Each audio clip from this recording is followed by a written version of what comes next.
everyone, not surprisingly, there was going to be a fallout from Putin's statement that Ukraine is the property of Russia. If you're interested, on my Substack, Random Writings, I've actually written up a brief history of Ukraine, including Russia and origins of Russia, a couple of weeks ago. So you can pop over, and it demonstrates very clearly that Ukraine didn't come from Russia. It's the other way around. And in some ways, Russia actually has been a traitor to Ukraine since ancient history, when they cozied up to the Tatar Mongols' golden horde. So yeah, that was a thing. Anyway, so some people are reacting. Unfortunately, it is still just rhetoric. Now, let's talk about what Putin is actually referring to here. So he said that when Ukraine separated from the Soviet Union, it gave up its nukes and it promised to be neutral. That is true. At the same time, Russia promised to respect Ukraine's territorial integrity and Ukraine's sovereignty as a country. Now,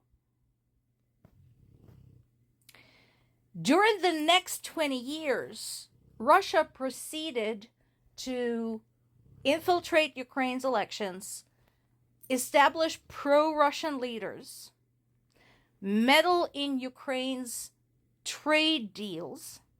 Anytime Ukraine wanted to just trade with another country, no weapons alliances, no military alliances, just send shit there and buy shit from there. Russia intervened. So, Russia was the first one to break this agreement. And the more Russia intervened, the less safe Ukraine felt. So, at some point, back in 2013, we went over this particular timeline. Yanukovych, broken trade deal with Europe. Ukrainians basically said, you know what? Fuck this. Russia is not respecting our integrity and our independence as they promised they would. They're meddling in every single aspect of our lives. Enough is enough. So, Ukraine could only stay neutral for so long under those conditions. So, for Russia to expect that after everything they've done would be ridiculous. And don't give me that shit. There has been another prisoner exchange, so that's something. And I find it supremely ironic that Russia is referring to Ukrainian government as Kyiv regime. Sweetie, regime is what you have at home. You're projecting. In Ukraine, anybody can say, you know, I disagree with the government. I disapprove of this war. Maybe we should just surrender. Nothing's going to happen to them. People will probably stop talking to them, but they're not going to go to prison. In Russia, I dare you to go and say, fuck Putin and fuck this war. I dare you. Within earshot of another person. You're going to be in prison so quickly, you wouldn't even have any time to catch your breath. So, no, there is no regime in Ukraine. They're confused. Now, this is good news. So, Ukraine continues to lead military technology development. And again, other countries should be seriously looking at getting on this particular bandwagon, because right now, Ukraine is ahead of all of them, miles ahead of all of them. So what are they talking about? They're talking about the interceptor drones to counter the hundreds, literally hundreds of drones that Russia is sending against them. And this is domestic. And again, I mentioned before, imagine the challenge of setting up design, manufacturing, quality control, other logistics, the infrastructure, and shipping of anything, literally any product in the war conditions. So, again, I don't understand why other countries are not lining up to say, hey, you know what, guys, let us help you develop this because we want some of this technology. I mentioned this yesterday, and now this has been confirmed. Russia indeed is building new military installations near its border with Finland. There's now satellite images from multiple countries' satellites that are showing this very thing. And Finland, by the way, in some ways was in a position similar to Ukraine. It too has a very sordid history with Russia specifically. Russia has hacked off a piece of Finland in the last century, Karelia. Go read up on it. And Finland never felt comfortable with Russia being there.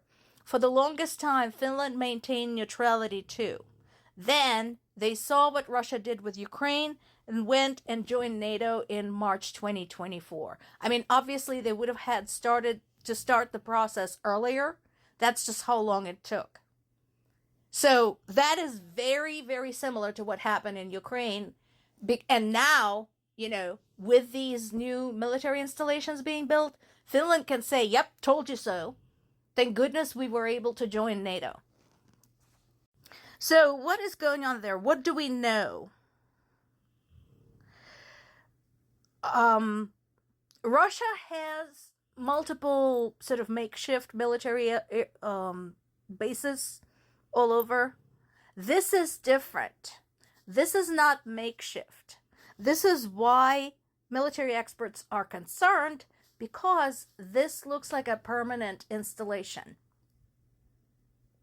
Because they cleared some forest, they demolished some old buildings, they created some fresh stretches of land upon which to build. So this is not makeshift. This is meant to stay there. And here is somebody who knows a thing or two.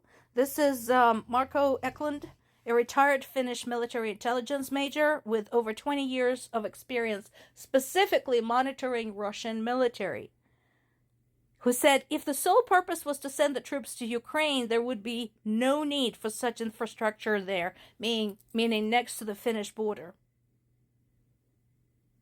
So, again, those of us who have been watching this war and analyzing it and presenting the news to the world, we have been telling you over and over, this is not just about Ukraine. Now, some folks might ask, say, hey, why should we worry about Finland? Why the heck do we care what happens in Finland? Well, last week I gave you a list of reasons why you should worry about Ukraine because of some currently unique things that Ukraine supplies to the rest of the world, including the US, namely 90% of inert gases required for microchip processing that you have in every single electronic device you currently own.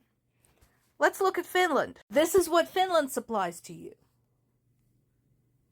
Machinery equipment, electrical equipment, mineral fuels, paper and paperboard products, iron and steel, cars, and car parts. Americans who keep saying, yay, make America great. You guys don't realize how much shit you get from the rest of the world, including smaller countries like Ukraine and Finland. And oh, by the way, Ukraine is also doing your dirty work for you. Ukraine had captured and had now extradited to the US a hacker involved in over 2,400 cyber attacks worldwide, including in the United States. They caught him for you, they packaged him up, they put a bow on him, and they shipped him off to you. Did you remember to say thank you? More to come.